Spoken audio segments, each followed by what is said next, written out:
only put people up on a pedestal so high that you're willing to watch them fall from it. Like, people are just people, and certain people do things well. Admire, appreciate, and learn from that, and learn how you cannot be like them, but be more like you. Be more authentic to you. And if you're hanging around people who have an old version of you in their hearts and minds, it's going to be hard for you to have a new version of you in your heart and your mind and be able to project that on the world.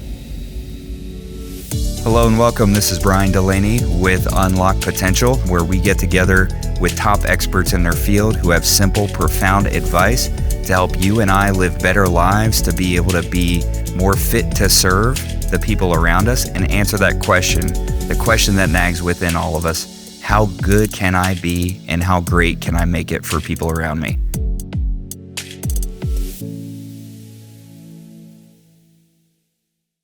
I think one of the biggest struggles that people have when it comes to growing themselves is they start to grow and the people around them aren't. And I remember being at a friend's house, and I forget exactly who it was, but I asked for a cup of coffee, and they said, yeah, mugs up in the cabinet. You can have one of my tier 1 mugs. And I was like, what the hell is a tier 1 mug? I was like, maybe they're just talking about the shelf. So I asked them, I was like, what's a tier 1 mug? They were like, oh, those are my favorite. Those are my favorite ones. And so there's a lot of advice that says, well, when people aren't serving you, don't serve them, cut them out, do all that. It's probably necessary to put this in a bit more perspective and to say the way you related to that person may have to stop, but your relationship with them does not, right? And to look at it and say, in order for me to be a maximum impact, I have to be careful of my influences.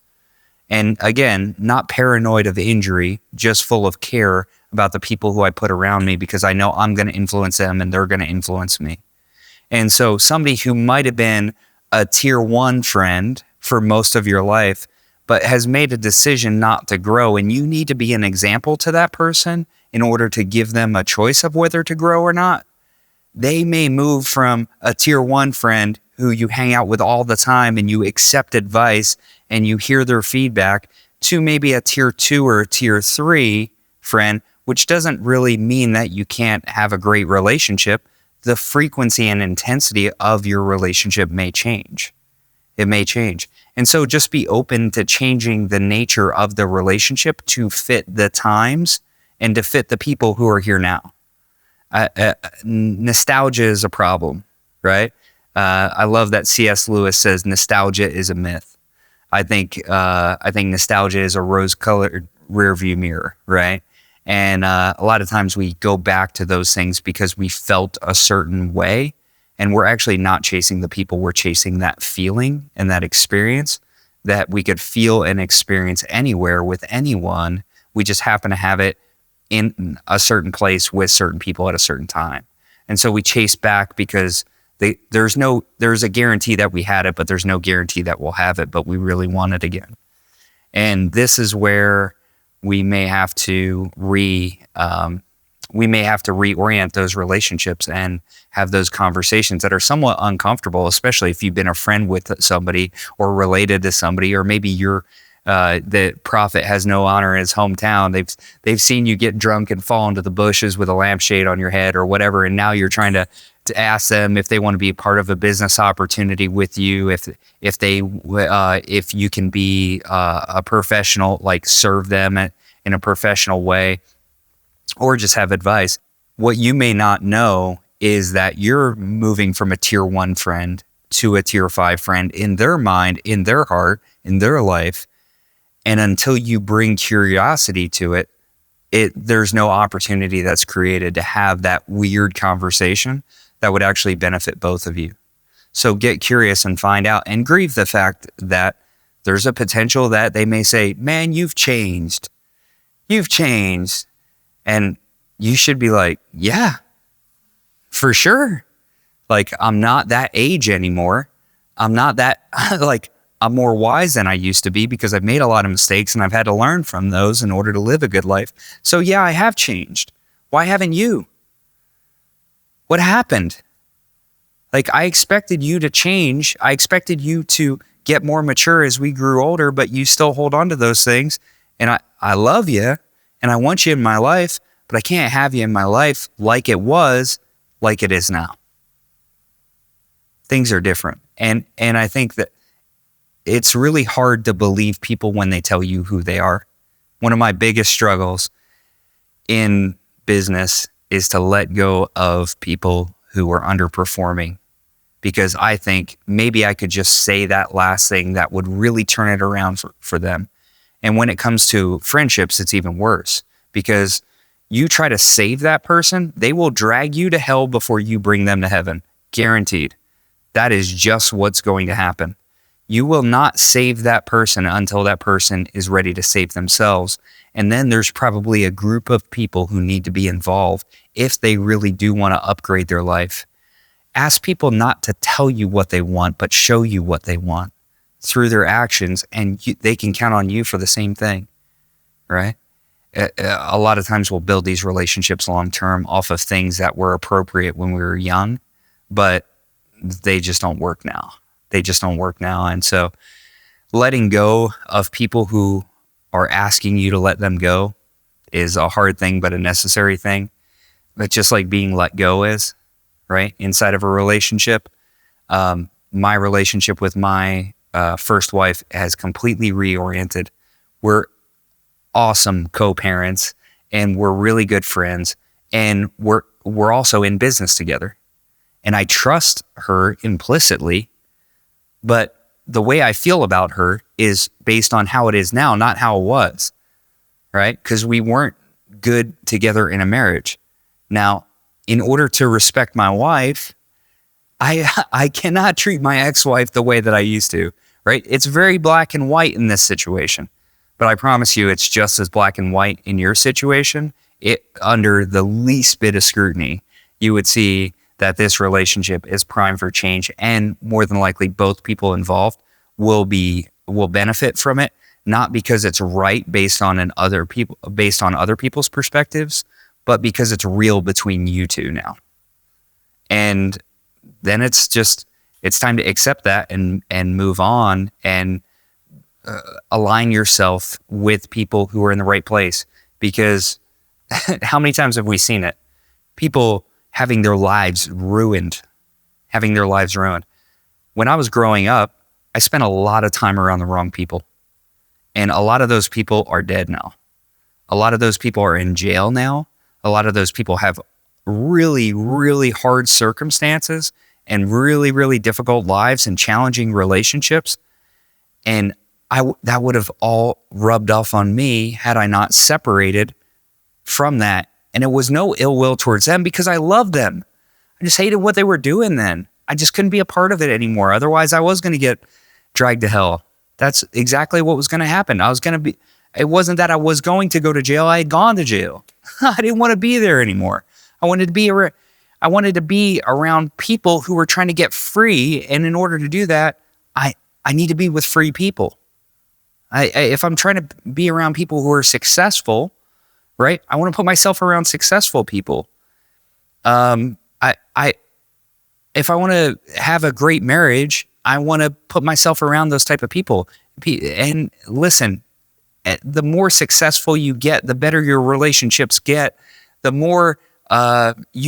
better you get at anything, whether it's hobbies in your life, relationships, any phase of your life, the more likely it is going to be that you can't find those admirable pieces all in one person. And so you take a look at different people and say, I really admire them for the wife they are. I really admire them for the husband they are. I really admire them for how they're a worker. I really admire them for how they run their business, how they enjoy their hobbies and really lean into their passions and their off time in order to recover.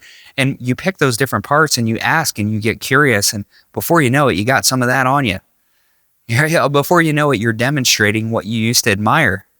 And now you've become that person that other people can look up to. It's not just this one person, right? Because only put people up on a pedestal so high that you're willing to watch them fall from it.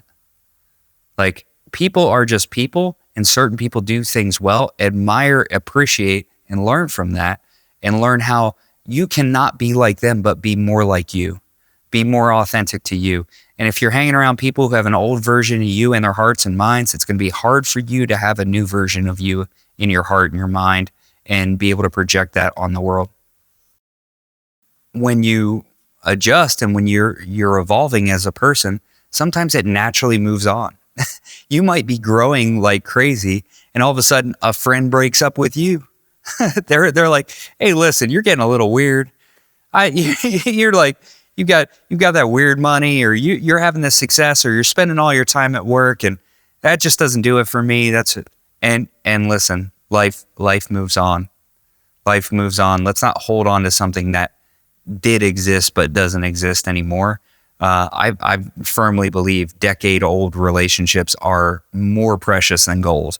Like, for somebody to know you're behind the scenes and to accept you, and for you to know they're behind the scenes and accept them, for you to recognize the real that's in them and for them to do the same, and for you two as real people who have imperfections and strengths to come together, that is powerful. Like, I would be hesitant to just leave those behind, but there are positive experiences there. There are people that you move on from, that you grow from, and naturally separate from. I would just say be intentional about that. Just be intentional about that. Do an inventory of the people in your life and the results that they're getting in their life, whether that be personal or professional, and decide if that's some of what you want, because you will get some of that on you. And same way on the positive side. I remember hanging out with a gentleman who I work with, and he called me up one day and he said, "Hey, you want to go heli skiing?" I was like, I don't know if you've seen me snowboard before, but I'm not exactly the heli skiing snowboarder that you may be looking for. He's like, "Oh no, it's not like that. It's not like that." I was like, "Well, how much is it going to cost?" He told me the number. I was like, "Well, I don't get that either." Not only do I not have the skill, but that forced me to put myself into a position where, because I really wanted that experience and I wanted it with those people. And so it raised my expectation of myself. It's like, yeah, I definitely need to have $20,000 a year to go heli skiing. Like, just by being around him and what he's used to spending on his budget. And then all of a sudden I get to live in that for just a moment. And I feel like that Kevin Hart bit where he talks about he's got a checking and a savings, and just hanging around professionals who shut down water parks. And what it's going to do is it's going to increase your appetite. It's going to increase your appetite. Just make sure that as your appetite increases, it's for something that you actually want, and you're just not accepting what somebody else wants along the way. That way you end up not only with full hands, but a full heart.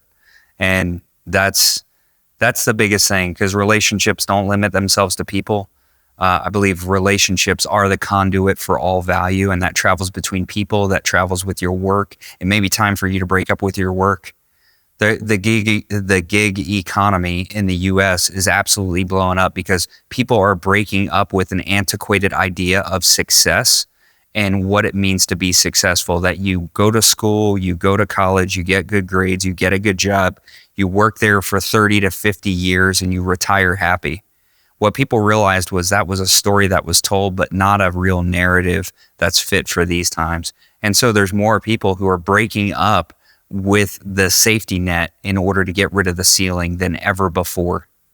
Are you ready to end a relationship that you no longer are willing to serve and doesn't serve you, in order to engage in a new relationship where there's possibility and there's an opportunity for you to be who you are now, rather than just some representation of who you used to be? So when it comes to relationships, when it comes to what you want and what you're needing from other people, the first thing that I will say, and this is the first and the last word on that, if you can't have good relationships here, you certainly can't have good relationships out there, because you won't accept the positive things that are said about you, said to you. You won't truly be able to bring those in and accept that. And so there's no reason to look for a friend that trusts you if you don't trust you. Work on your reputation with yourself first. There's no reason to look for a spouse that believes you if you know what you're doing and the way you're doing it isn't believable. Work on belief in yourself, right? Build the data, build that feeling that you have. And when the data and the feeling collide, you're going to have a certainty and a conviction that allows you to have a great experience in life and bring a lot of other people with you. Thank you all for joining our conversations. We're developing this platform for simple, profound tools and techniques that can help you get the best out of your life and, more importantly, unlock potential. You can find me across all social platforms at The Brian Delaney, and online, come visit us at thebriandelaney.com.